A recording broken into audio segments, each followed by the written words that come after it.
Long before the pyramids reached the sky, a fierce tribe of warriors from the east swept across the ancient lands, conquering everyone in their path. Leading them was Memnon, the greatest swordsman of his time. His many victories were orchestrated by a sorceress who could predict the outcomes of battles, making their tribe nearly unstoppable. Only a few free tribes dared to stand against them, and those who did were quickly defeated. Anyone brave enough to challenge Memnon and his sorceress were slaughtered without mercy. It had gotten so bad that only a handful of brave souls remained to resist. One cold midwinter day, snow covered the landscape, but a single tall building stood out as a beacon of warmth and hope. A lone traveler spotted it and started towards safety. Suddenly, a deadly throwing star hit him right in the eyes, ending his journey forever. Inside the building, a group of brutal warriors celebrated their latest capture. They had tied up a man who was now hanging from a tree, and their leader was bragging about all the enemies they had defeated. But they never had the pleasure of killing a man who was of Akkadian blood. Jessup, the captured man, warned him that his brother, Matthias, would seek revenge. The warriors laughed it off, but Jessup was dead serious. Just as the man was about to torture Jessup, an explosion shook the building. Arrows rained down from above, and from the mist emerged Matthias, a warrior with a commanding presence. Half the room fled in terror as Matthias fought bravely, taking down the enemy one by one. His strength and skill with a sword were unmatched, and soon he had defeated everyone, saving his brother from a painful death. After some days, King Firin had united the free tribes to finally defeat Memnon. However, Memnon was too powerful as he relied on the powers of sorceress every time. To counter this, King Firin hired Matthias and his brothers, as they were Akkadian warriors, to assassinate the sorceress. He believed in the Akkadian might and power and paid them 20 blood rubies. But this decision upset his son, Takmet, because it meant spending the last of their treasure.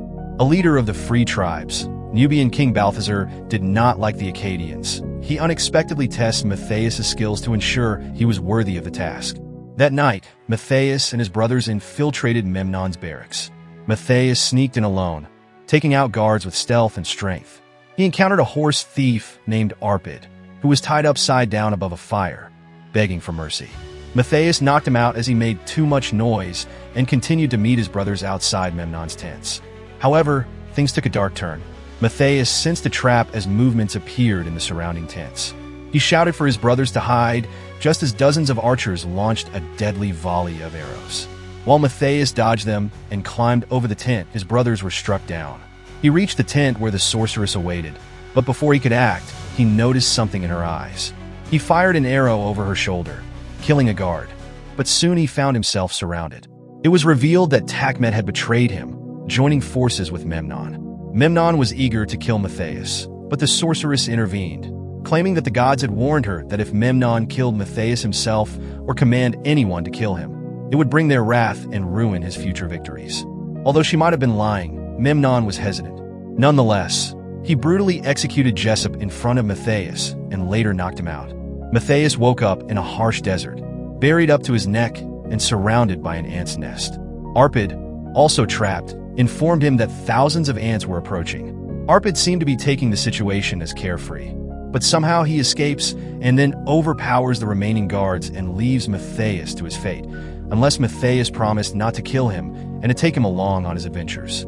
With ants climbing up his face and having no other choice, Matthias agrees. Meanwhile, back at Memnon's palace, Memnon demanded the sorceress reveal his future victories. She assured him that no one could stand against him and that he would soon bring order to the world, establishing a 1,000-year empire with the sorceress by his side. He came closer to her, but the sorceress reminded him that if they slept together, she would lose her powers. Though tempted, Memnon resisted for now. Matthias and Arpid reached Memnon's gates. Using the bounty on Arpid's head, Matthias snuck them both inside.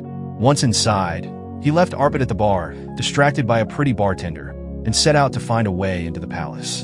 Along the way, a group of street-smart children offered to guide him for a fee. Thinking they might know a secret entrance, Matthias asked about a hidden path into the palace. The children revealed that entering through the dungeons was the way in and, as a distraction, stole Matthias's jewels and ran. After a puzzling chase, Matthias finds the child with his jewel in a barrel. Instead of getting angry, Matthias offered one of his jewels to the child leader on the condition that he guide him into the palace.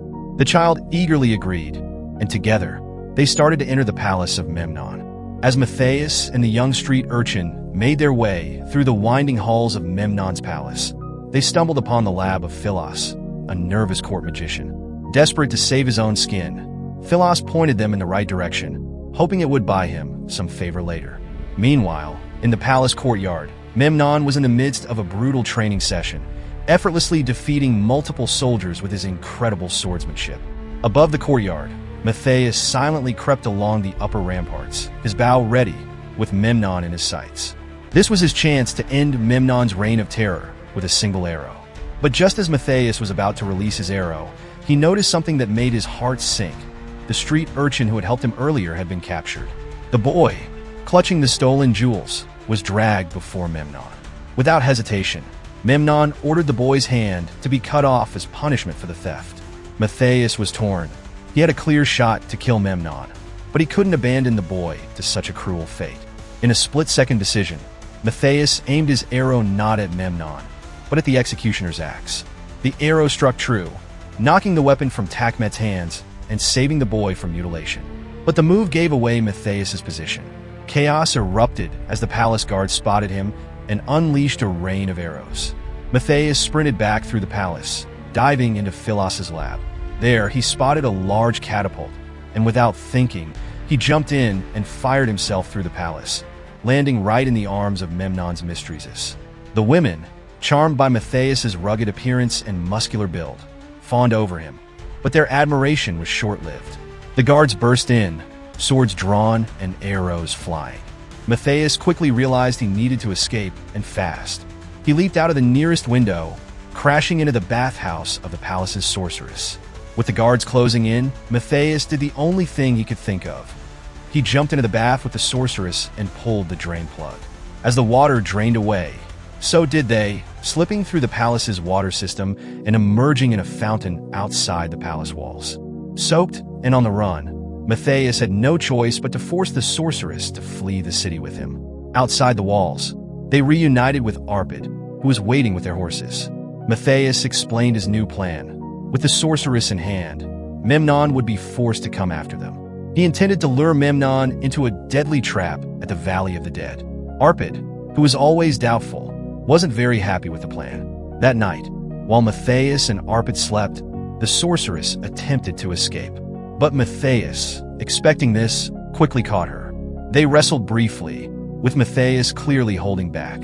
He accused her of trying to return to Memnon, but she revealed that she was, in fact, Memnon's prisoner, and that she would rather die than go back to him. Seeing the truth in her eyes, Matthias cut her loose, understanding that if she traveled without him, she wouldn't survive. Reluctantly, she agreed to stay with them. But Memnon wasn't one to be lured easily.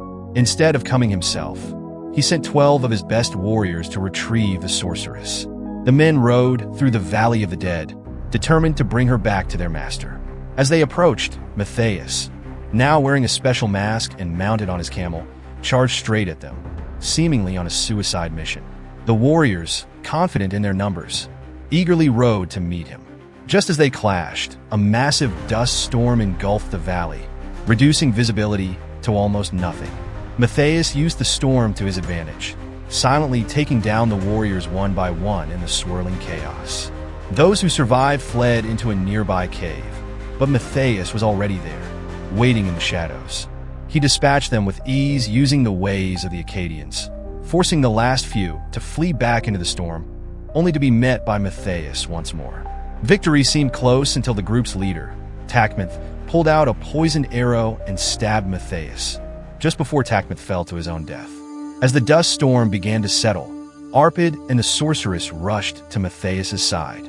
At first, he seemed fine, but then the scorpion venom began to take its toll, his strength fading with each passing moment. It looked like the end for the Akkadian warrior, but then the sorceress did something extraordinary. She climbed on top of Matthias and, using her mystical powers, began to draw the poison out through his mouth. The process nearly killed her, but it saved Matthias's life. Grateful and indebted, Matthias realized that he now owed her everything. Back in Memnon's palace, The warlord was forced to lie to his soldiers, telling them that the sorceress was safe and well. If they found out she was missing, a rebellion might break out. Meanwhile, Matthias, the sorceress, and Arpit stumbled across Philos in the middle of the desert. The excited magician explained that he had discovered the secret of gunpowder, or at least something very similar. His charred clothes and charred hair were proof enough. The group continued their journey and soon found themselves at an oasis, complete with fresh water. But their relief was short-lived. It was a trap. A dozen archers surrounded them, leading them to a hidden camp of free tribe survivors. Among them was Balthazar, the Nubian king who had once tested Matthias' skills. Recognizing Matthias, Balthazar accused him of leading Memnon's forces straight to them. There was only one way to settle the dispute, through combat. The two warriors engaged in an epic duel, their weapons clashing with such force that sparks flew.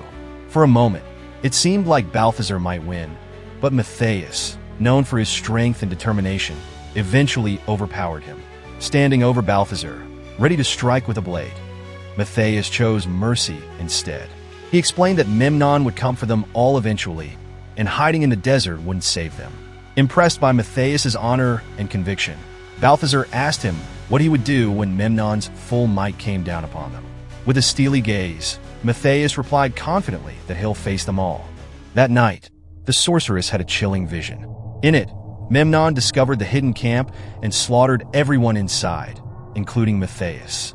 Terrified, she rushed to Matthias, telling him that his destiny was to die at Memnon's hands. Matthias, always having doubts about the visions, dismissed her fears. But as she stood in his bedchambers, he decided to pull her into bed, and soon, they made love. However, the intimate moment came at a cost. The sorceress lost her powers. When Matthias drifted off to sleep, the sorceress quietly slipped out of bed. With her powers gone, she felt vulnerable and decided to take Matthias' camel and return to Memnon's palace, perhaps hoping to save him in some way by confronting her fate alone. By morning, Matthias woke to find her gone. Determined not to let her face Memnon alone, he declared he would go after her, vowing to protect her at all costs. Balthazar stopped him, but not to discourage him. Instead, Balthazar insisted on joining the mission, eager to fight for glory alongside Matthias.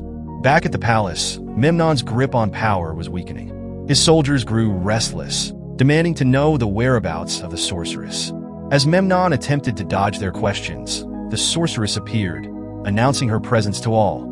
The soldiers were relieved, but Memnon's curiosity was piqued.